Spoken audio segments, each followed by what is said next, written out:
everyone, Tanya here, and we're bringing you for day 13 into reigniting your length, your mobility in the terms of the muscle lengthening, so that hopefully we're going to leave you feeling a little bit more open in the body. So the stretch that we're using is sometimes called the world's greatest stretch, but it has origins in yoga and as well as other variations that come through the industries, fitness yoga, Pilates, to make it a little bit more effective at touching onto most areas in the body. So we're going to work through, first of all, in an easier level. So depending on where you're at, if you're not warm, for example, you can start off with this version. But if you know your mobility is pretty good, then you might want to fast forward to the second version or use this as like a pre-warm up for your level of mobility. So bring yourself around about hip distance apart, and we're going to bring you down to the mat. So slowly, choice of either using a squat or a roll down for your body. If your back isn't particularly happy to bend and round, then you can come down in a squat to take the hands to the floor. Otherwise, drawing your chin to your chest, draw the ribs in, you're lengthening through that upper back, lengthening through that low back. Knees are just that little bit soft, hinging down through the hips. And then that soft version, we're going to take the knees to the floor and bring you down onto hands and knees. And just to warm up the wrist, just take a couple of circles, just taking your weight around the wrist, taking two one way and two around the other way. Now, a lot of what we've been through in the previous videos, I still want you to keep those in your mind, so I'm now feeling like I'm in neutral. So from there, I'm going to bring my right leg forwards.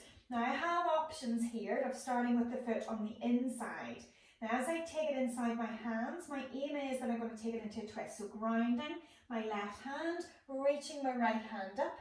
And I want to try to keep that sense of lengthening, like a squeezing through my glutes to open up, feeling that reach up to the ceiling and that push into the floor. So then from there, I'm going to try to bring this arm to the inside. And maybe, if your mobility allows, you can get the elbow down to the floor. Or just treat it as a reach, like thread the needle through that other arm. And then reach it up again, still squeezing with those glutes, trying to reach through. And then pressing tall through that twist. So we're just going to take 3 rounds. And once you've taken those 3 rounds, we're going to bring the hand down. The other option, and we're going to play with it, so that again you can choose, is taking the foot to the outside of the hand. So same again, reaching up nice and tall, driving in through those glutes to press the hips forward. And again through. Maybe you're thinking about lowering the elbow down, reaching through, and then reaching back up. Still being aware of that little horseshoe underneath the armpit on that grounded arm. Reaching up long. And as we take it up for that third one, we're going to bring the hand back down. Again, option to leave the foot there. And I'm going to take it up into a lunge position. Now again, if that feels uncomfortable, you can always bring it in so that it's hip level. And I'm going to take, with my left knee on the ground, I'm going to take my left arm up. And as I sink those hips in, but really squeezing the glutes and pulling up with the core to keep the back long, that left arm can go up, or it can also go across the body. So this is a slight variation to the world's greatest stretch. But as we take it up, it opens up that front of the hip again. And then from there, we can take it back. So as we take it back, we're going to open up that hamstring on that front leg. However far that needs to be, adjust whatever way you need to feel like you're getting that length, trying to keep the back long, almost kind of pulling that sit bone back to get that hamstring stretch. Now you could choose to add a little bit of a rock going from one to the other, but there's so many options of what we can do, but we're going to limit it to this today. So from there, I'm going to bring that leg in behind, and just to kind of reset the body, I'm going to walk it back, either a squat to stand, or keeping the knees soft, rolling the spine, coming back up. Here we go again. So again, you choose either a squat or a roll. I kind of prefer a roll. I like that stretch coming down through my mid-back. I'm walking it forward. So now I'm going to take my left leg forwards, in between my hands, grind the right arm, sink those hips forward, reaching up, almost kind of threading the needle, back down, and again, reaching down, maybe trying to get that elbow closer to the floor.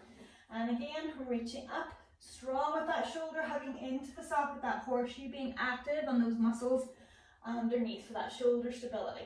Taking one more, reaching down and coming back up through. And then I'm going to take that little adjustment. I'm going to take that foot to the outside of where my hand would be. It just changes which muscles that you feel it stretching into.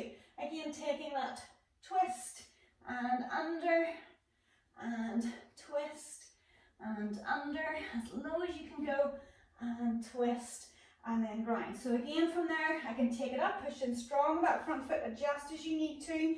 Take that right arm up above the right knee. Maybe that length is still there as you take the arm across as another option. Feeling that lengthening up through that front side.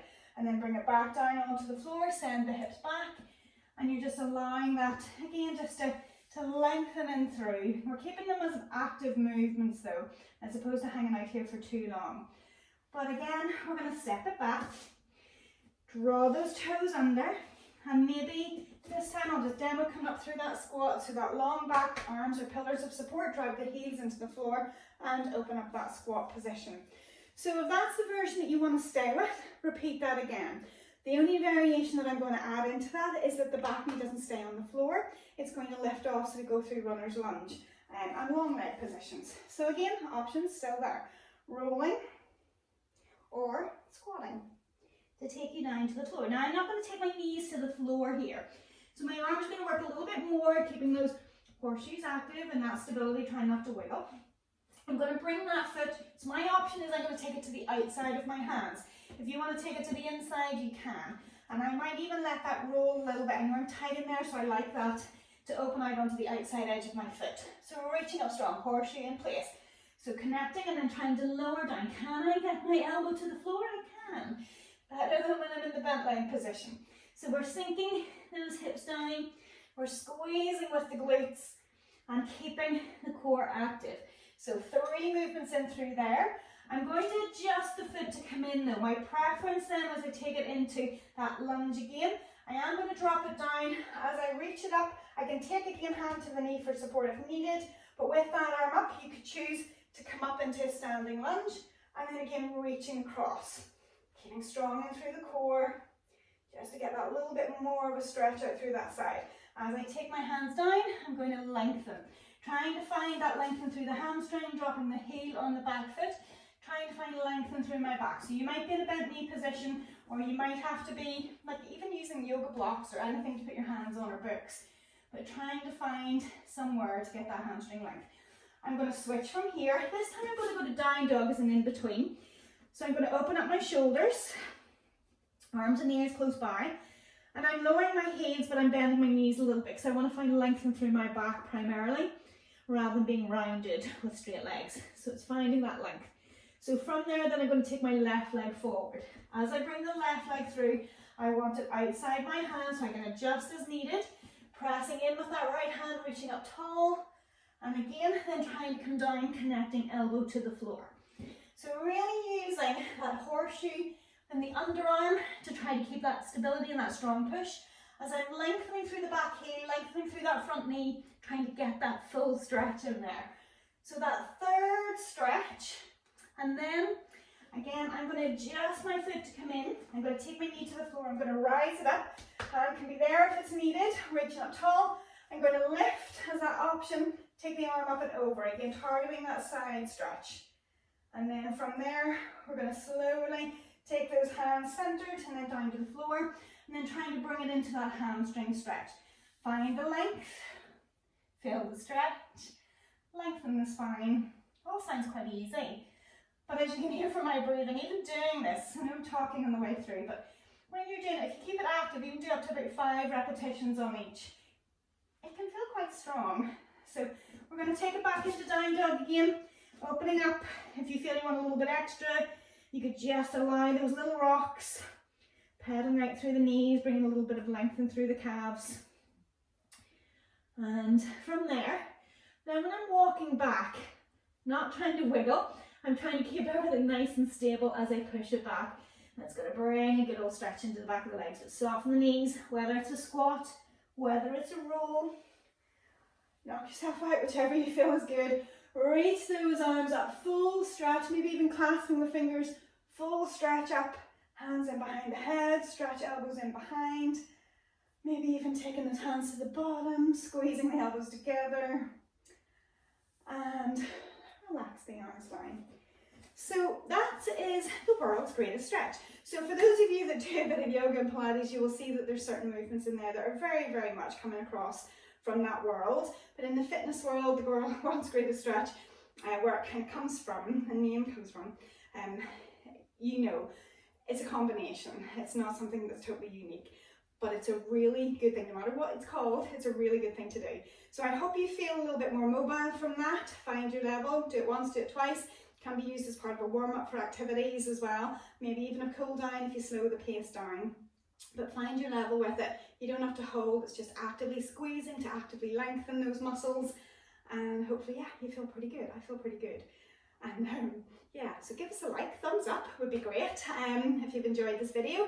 Subscribe to the channel if you haven't already to be notified of other videos as they come up, because we've got day 14 coming up, so you don't want to miss that. Your final day if you've stuck with us for all 13, and it's remembering then. So if you have stuck with us and this is day 13, you've ticked every box, well done. And that quote that we've given you today is, I'm so happy that I followed through with my goals, and that's a message to yourself. So it's making sure that, yeah, give yourself this self-care time. It's really, really important, and you're learning little things that you can use throughout your day.